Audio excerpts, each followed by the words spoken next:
안녕하십니까. 센 경제 현장, 오늘의 주요 뉴스입니다. 민족명절 설이 코앞으로 다가왔지만 유통업계에서는 씀씀이가 작아진 국내 소비자 대신 중국 관광객을 잡기 위한 춘절 마케팅에 더 집중하고 있습니다. 한편 호텔 업계에서는 길어진 설 명절을 노린 다양한 패키지 상품을 내놓고 있습니다. 삼성전자와 SK하이닉스가 지난해 4분기 전 세계 모바일 DRAM 시장에서 점유율 74%를 기록했습니다. 서울 아파트 전세 가격 주간 상승폭이 4주 연속 확대됐습니다.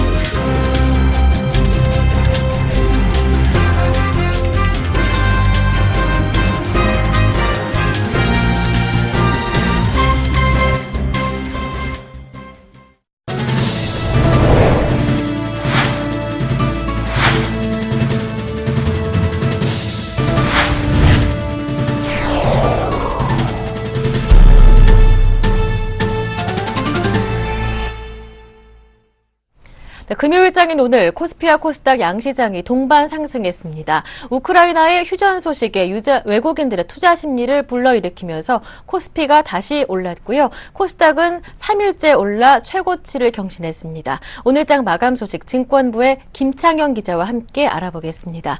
안녕하세요. 네, 안녕하세요. 자세한 마감 시황 전해주시죠.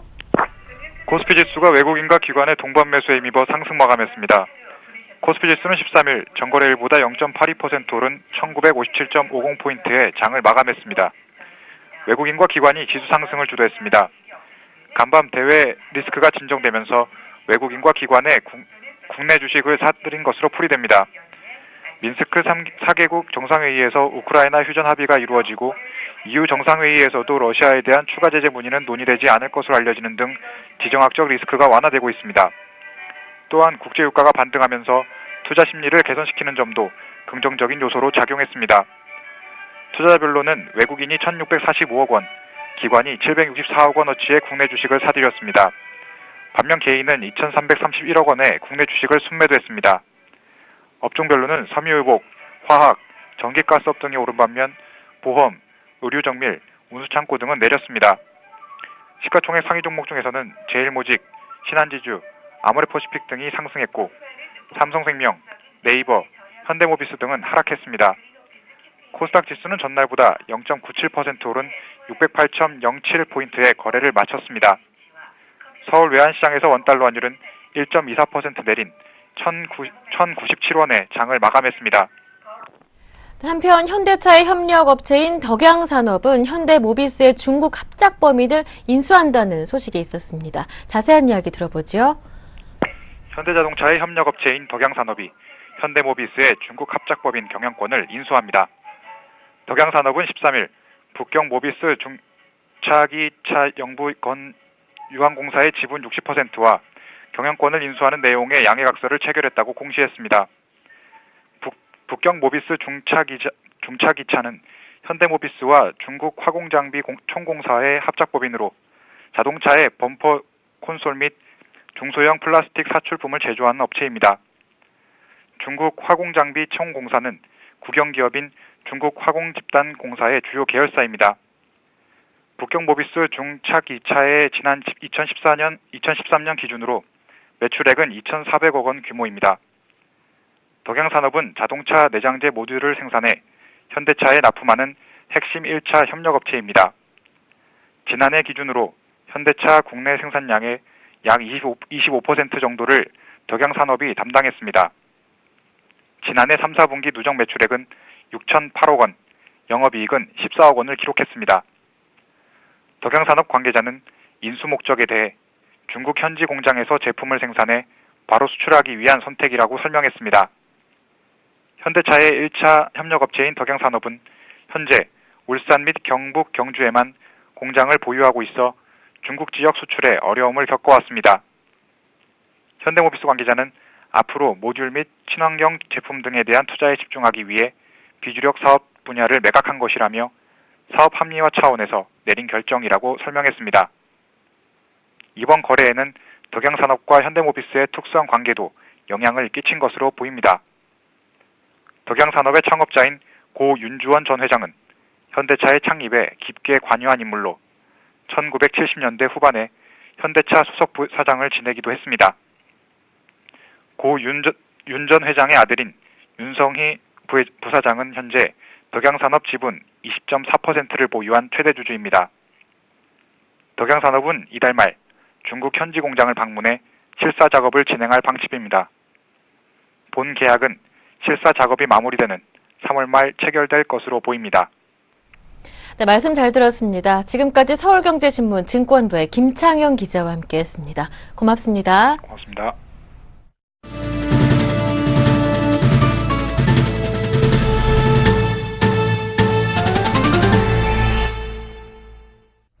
오늘의 주요 뉴스입니다. 오는 18일부터 우리 명절 설과 중국의 춘절이 동시에 시작됩니다.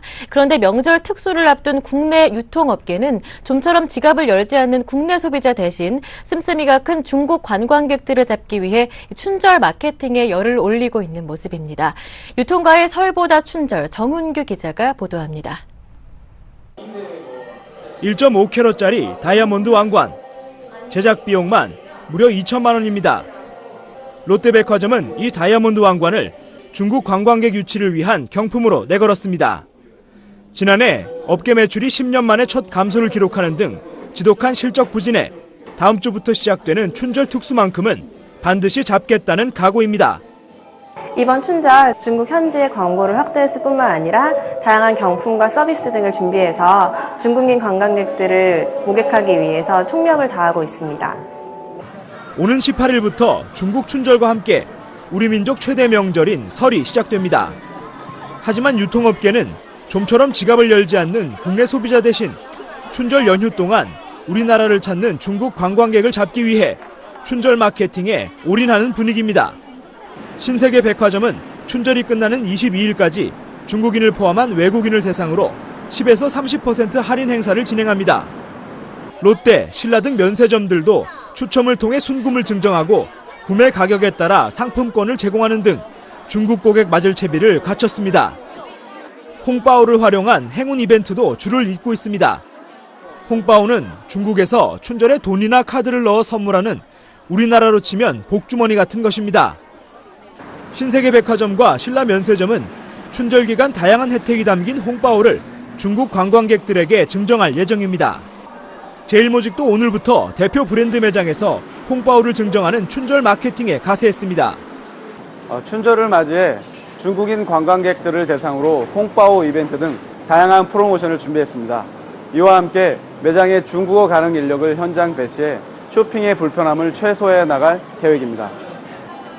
국내에서 춘절 마케팅이 활발한 이유는 중국 관광객들이 많은 돈을 쓰고 있기 때문입니다. 서울연구원에 따르면 서울을 방문한 중국인 관광객의 1인당 평균 지출은 232만 원으로 국적별 평균에서 압도적 1위를 기록했습니다. 한편 한국관광공사는 이번 춘절 기간 동안 중국 관광객이 12만 명 이상 방문할 것으로 추산하고 있습니다. 얼어붙은 국내 소비 심리에 우리 명절 설보다 중국의 춘절이 대접받는 이색 풍경이 유통가에서 벌어지고 있습니다. 서울경제TV 정훈규입니다.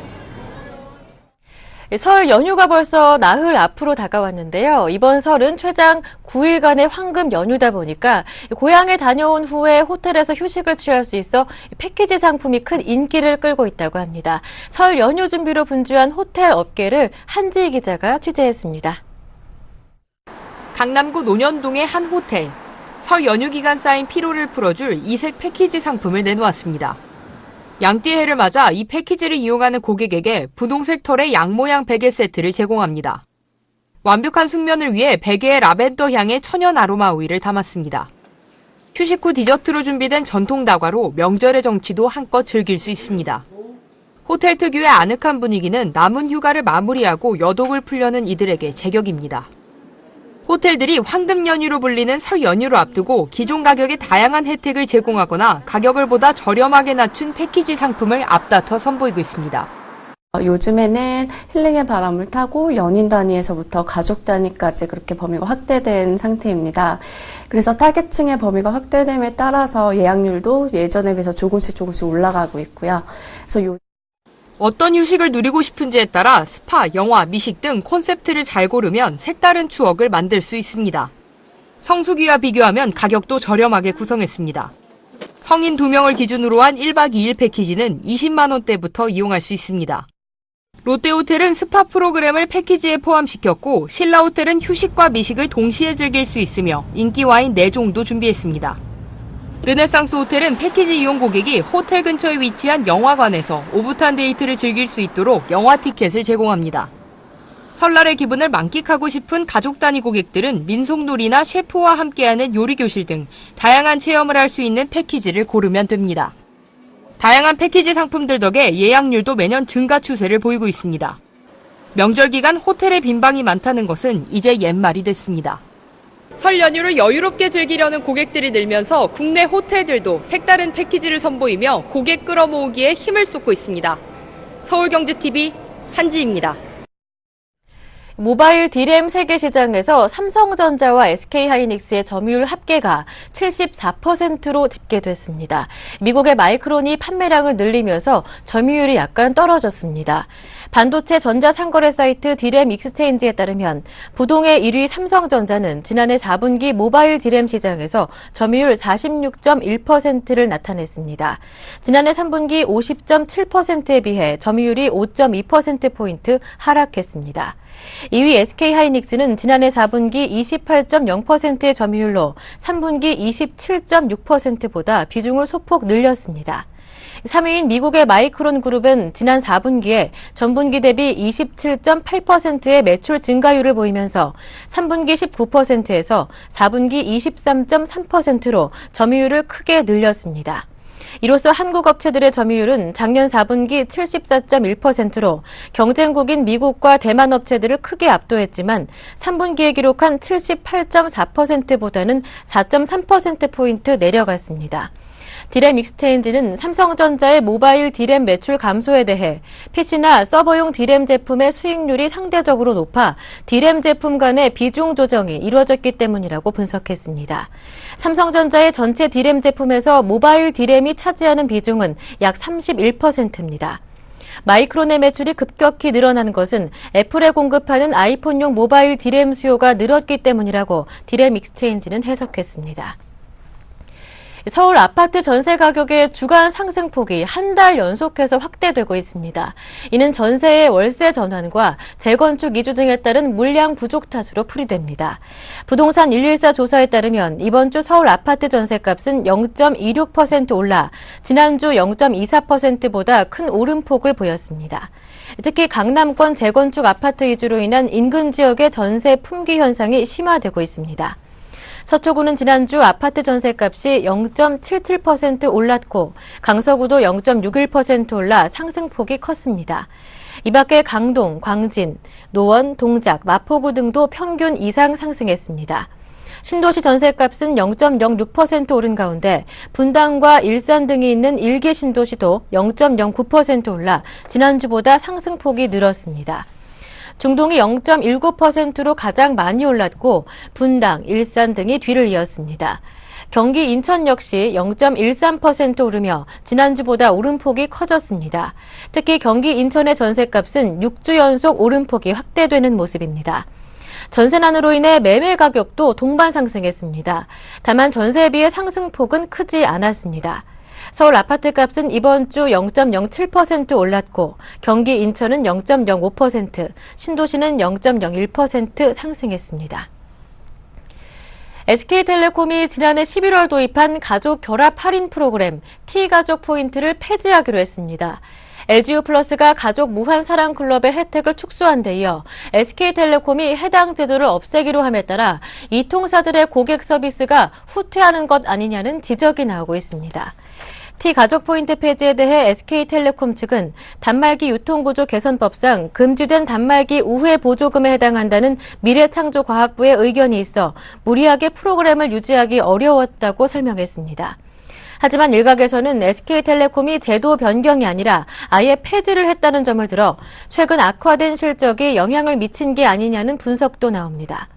T가족 포인트 운용에 따른 마케팅 비용 상승으로 손실 규모가 커졌다는 것입니다. SK텔레콤이 이달 들어 20개 안팎의 단말기 모델에 대한 공시지원금을 일제히 내린 것도 같은 맥락에서 해석됩니다. LGU 플러스의 경우 단말기 교체용 포인트를 제공하는 가족 무한 사랑 클럽이 단통법에 저촉될 수 있다는 미래창조과학부의 유권 해석에 따라 서비스 내용을 요금 할인으로 변경하되 제도 자체는 유지하기로 결정한 바 있습니다. 한편 두 회사와는 달리 KT는 유사 제도인 올레 패밀리박스를 계속 유지한다는 방침을 정한 것으로 알려졌습니다.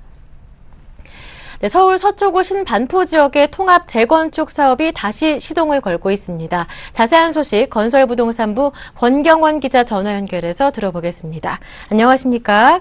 네, 안녕하세요. 네, 서울 서초구 반포 권역의 대규모 통합 재건축 움직임 진행 상황은 어떻습니까? 네, 지난 3일 서울 서초구 신반포 지역의 경남아파트 조합원들을 대상으로 통합 재건축 설명회가 열렸습니다. 이 설명회엔 경남아파트 조합원들을 비롯해서 관련 단지인 신반포 3차와 23차 조합원들까지 450여 명이 참석했습니다. 통합재건축 추진위원회 측에선 이번 설명회를 시작으로 3월 통합 합의서 초안을 작성한 뒤 단지별 동의서를 받아 6월쯤 통합조합을 창립한다는 계획을 갖고 진행하고 있는 것으로 알려졌습니다. 과거에도 이 지역은 통합 재건축을 추진한 적이 있었는데요. 과거와는 다른 점 어떤 것들이 있습니까?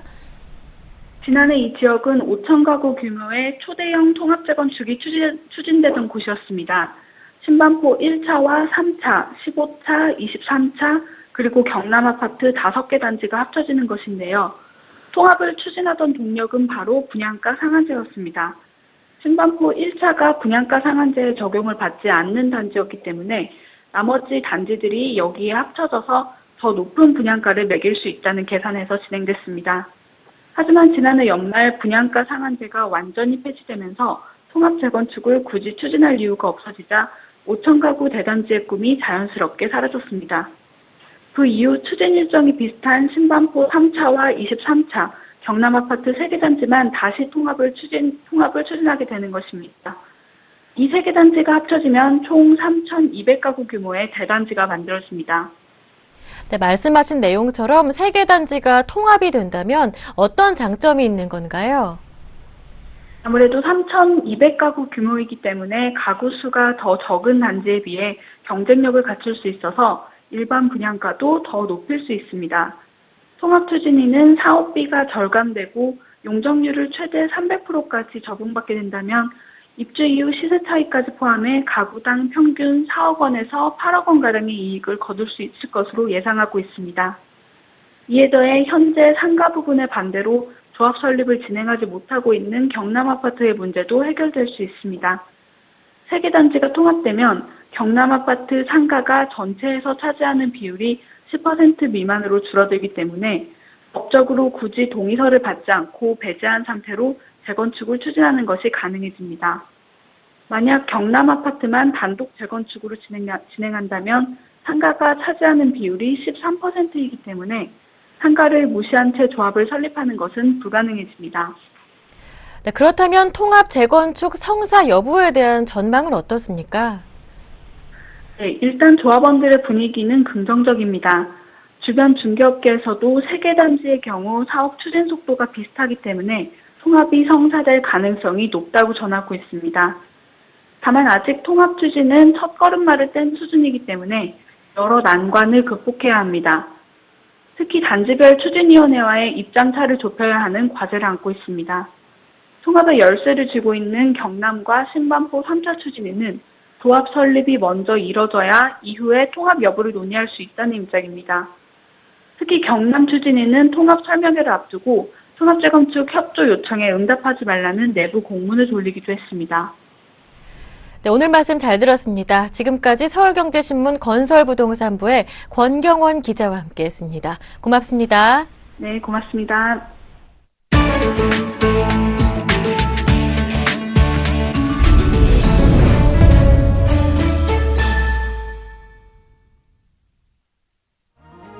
벨라루스 수도 민스크에서 열린 러시아, 우크라이나, 프랑스, 독일 4개국 정상회담에서 현지 시간으로 어제 우크라이나 정부군과 반군 간 휴전 합의가 이루어졌습니다. 하지만 벌써부터 합의 이행 여부를 둘러싼 회의론이 고개를 들고 있습니다. 존 케리 미국 국무장관은 이날 성명을 통해 러시아와 분리주의 반군의 진정성을 판단하기 위한 기준은 그들의 말이 아닌 행동이라면서 작년 9월 민스크 협정과 이번 합의가 충실히 이행된 이후 대러시아 제재 철회를 검토하겠다고 밝혔습니다. 협상 타결을 이끈 앙겔라 메르켈 독일 총리마저 우리는 이번 합의에 대해 어떤 환상도 없고 앞으로 할 일이 더 많다고 말해 합의 이행에 대한 회의적인 견해를 보였습니다. 데이빗 캐머런 영국 총리도 블라디미르 푸틴 대통령이 실제 태도를 바꾸지 않는 이상 유럽연합 28개국이 시행 중인 대러시아 경제 제재에 변화가 있을 것이라는 기대를 해서는 안 된다고 경고했습니다. 합의가 이행되지 않으면 서방과 러시아 간 갈등이 커져 역풍이 불 가능성이 큽니다. 이 같은 불안감을 입증하듯 평화 협상이 진행되던 바로 그 순간에도 우크라이나에서는 유혈 사태가 이어졌습니다. 이날 우크라이나 동부에서는 정부군과 반군의 교전으로 최소 6명이 사망했습니다. 스웨덴이 스위스, 덴마크, 루마니아 등에 이어 환율 전쟁 대열에 동참했습니다. 스웨덴 중앙은행은 현지 시간으로 어제 마이너스 0.1% 기준금리와 12억 달러 규모의 국채 매입 프로그램을 통해 시중 유동성 확대에 나섰습니다. 다음 달 유럽중앙은행의 전면적 양적 완화 시행에 앞서 자국 통화 가치의 상승을 막기 위한 조치로 풀이됩니다. 유럽중앙은행은 다음 달부터 매월 600억 유로 규모의 양적 완화에 돌입합니다. 이런 상황에서 유로화 가치 하락에 대비한 비유로존 국가들이 자국 통화 관리에 나서고 있는 것입니다. 스웨덴은 지난해 10월 기준금리를 0%로 낮추며 마이너스로까지 추가 인하하는 데는 미온적이었습니다. 하지만 지난 1월 유럽중앙은행의 전면적 양적 완화 발표가 있고 나서 환경이 바뀌었다고 판단한 것으로 관측됩니다. 이날 발표 직후 스웨덴 화폐 크로나 가치는 1% 떨어졌습니다. 최근까지 스웨덴은 더 나은 금리 수익을 얻으려는 유로존 경제권에 돈이 유입돼 크로나 가치가 오름세를 탔고 그 결과 볼보와 같은 자국의 수출 자동차 메이커가 다른 경쟁사들보다 가격 경쟁력에서 밀려 어려움을 겪었습니다. 물가 상승률도 바닥을 기어 디플레이션 우려가 커졌고 그리스의 경제 불확실성이 증폭된 것도 스웨덴을 움직이게 만든 요인으로 작용했습니다. 유엔 안전보장이사회가 IS 등 극단주의 이슬람 단체의 자금줄을 차단하기 위한 결의안을 채택했습니다. 안보리는 테러리스트로부터 세계 평화와 안정을 지키려는 목적으로 러시아가 제출한 결의안을 만장일치로 가결했습니다. 이번 결의안은 우선 유엔 회원국들이 IS는 물론 알카에다와 연계된 알-누스라 전선 등과 원유 거래를 하지 못하도록 했습니다. 이들 테러 조직이 다른 나라와의 원유 거래를 통해 마련한 자금으로 신병 모집과 무기 확보 등을 하고 있다는 판단에 따른 것입니다. 이에 따라 앞으로 IS 등과 원유 거래를 하는 개인과 기업은 안보리의 제재를 받게 됩니다. 결의안은 또 IS의 활동 근거지인 시리아와 이라크 등에서 고대 유물을 사는 것도 금지했습니다. 이와 함께 자국민이 인질로 잡혔다고 하더라도 석방을 위해 몸값을 지급하지 못하도록 한 기존 안보리 결의안을 다시 강조했습니다. 인질 석방을 보장받으려는 차원의 정치적 타협도 금지했습니다. 이 결의안은 193개 유엔 회원국의 구속력을 갖습니다. 이번 결의안 통과는 IS 등의 자금 확보가 어려워져 세력이 약화하는 효과가 있을 것으로 기대됩니다. 지난해 유엔 보고서에 따르면 IS는 원유 판매를 통해 하루에 최대 165만 달러를 벌어들이고 있고 인질 몸값 수입은 연간 4,500만 달러에 달합니다. 2월 13일 금요일 센 경제 현장 여기서 마치겠습니다. 행복한 주말 되십시오. 고맙습니다.